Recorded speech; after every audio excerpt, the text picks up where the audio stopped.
Hi! In front of me is Realme GT Neo2, and today I would like to show you how you can add face data on this device.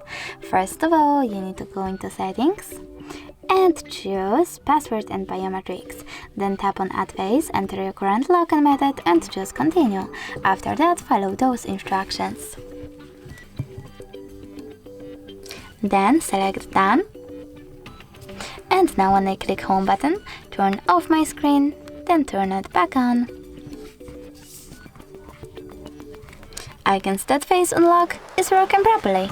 Thanks so much for watching. If you enjoyed this video, leave a like, comment and subscribe. Bye!